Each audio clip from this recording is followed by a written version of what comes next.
Most people believe saving money is the responsible thing to do. They're told that if they just cut expenses, build a savings account, and avoid risk, everything will work out in the end. But for millions of people, that advice is quietly doing the opposite. They're saving more than ever, yet falling further behind every year. Today, we're going to talk about why saving money alone is actually making many people poorer, and what to do instead. Not with hype. Not with shortcuts. But with clarity. Let's start with a simple question. If saving money is the key to financial security, why do so many disciplined savers still feel stuck? They avoid debt. They skip luxuries. They budget carefully. And yet, home ownership feels impossible, retirement feels distant, and financial stress never really goes away. The problem isn't that they're irresponsible. The problem is that they were taught only half the equation. Let me tell you about Mark. Mark is in his mid-30s. He's smart, hardworking, and cautious with money. Since his first job, he's saved consistently. Every month, money goes straight into a savings account. No flashy purchases. No risky investments. Just steady discipline. After more than 10 years, Mark feels proud of his savings. But something strange starts to happen. Even though the number in his account keeps going up, his purchasing power keeps going down. Rent rises. Groceries cost more. Insurance, healthcare, transportation, all more expensive. And Mark realizes something uncomfortable. He's doing everything right. Yet life feels more expensive every year. This isn't a personal failure. It's a structural one. Here's the uncomfortable truth most people never hear. Saving money does not protect you from inflation. Inflation is the silent tax on savers. When prices rise faster than your money grows, you're losing ground, even if your account balance looks bigger. If inflation averages 3% per year and your savings earn 0.5%, you're effectively losing money every single year. Quietly. Predictably. Relentlessly. And over time, that loss compounds. This is why older generations could save their way to security, but younger generations can't. The rules changed. Wages slowed. Asset prices exploded. Money lost value faster. But the advice stayed the same. Just save more. Now, before this gets misunderstood, let's be very clear. Saving money is not bad. Emergency funds matter. Short-term stability matters. Peace of mind matters. The mistake is believing that saving alone creates wealth. It doesn't. Saving is defensive. Wealth is offensive. And if all you do is defend, you slowly fall behind. Let's look at another real-life example. Anna earns a decent income. She saves aggressively. She keeps most of her money in cash because she's afraid of losing it. Markets feel risky. Investing feels complicated. And she doesn't want to make a mistake. So she plays it safe. Years pass. Meanwhile, the people around her who invested carefully, not recklessly, start to see compounding work in their favor. They're not smarter than Anna. They just allowed their money to participate in growth. Anna's money stayed still.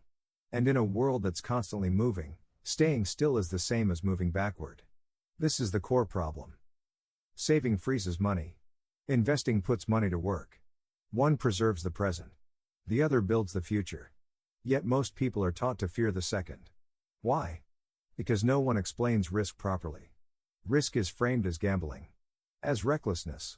As something only experts can handle. But there's a difference between uninformed risk and intelligent risk. Avoiding all risk doesn't make you safe. It just guarantees stagnation. Here's the real shift wealthy people make. They stop asking, how can I save more? And start asking, how can my money grow without my constant effort? That question changes everything. Let's talk about the idea most people never learn in school. Money has one primary job, to create more money. If your money isn't doing that, you're relying entirely on your time and energy. And time is limited. Energy fades. That's why saving alone hits a ceiling. Think about it like this. Saving is like storing water in a tank. Useful. Necessary. But if the tank never connects to a system that refills it automatically, you're always one leak away from running dry. Investing builds the system.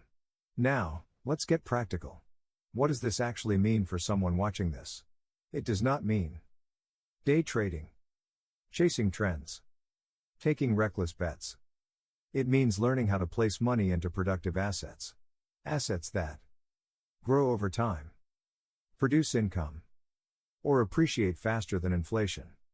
Examples include broad market investments, businesses, skills that increase earning power, systems that create leverage.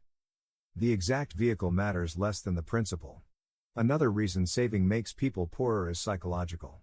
When your goal is only to save, you start thinking small. You focus on cutting instead of building. You optimize for restriction, not expansion. And over time, this mindset limits your potential. People who only save ask, how do I spend less? People who build wealth ask, how do I create more value? That difference compounds far beyond money. Let's talk about application. Here's a simple framework you can actually use. First, stability. Have an emergency fund. Enough to handle unexpected events without panic. This is non-negotiable. Second, growth. Once stability is in place, excess money should be positioned to grow. Not hoarded. Not frozen. Not ignored. Third, education. Understand where your money goes and why. You don't need to become an expert. You just need to stop being passive. The most dangerous position is not losing money. It's never learning how money works. That's how people stay stuck for decades. Here's the paradox. Saving feels responsible. Investing feels risky. But long term, doing only what feels safe often creates the most danger.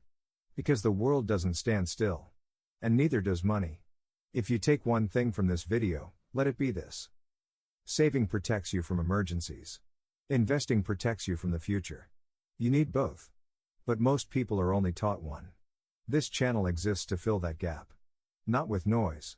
Not with hype. But with clear thinking about money, time, and leverage.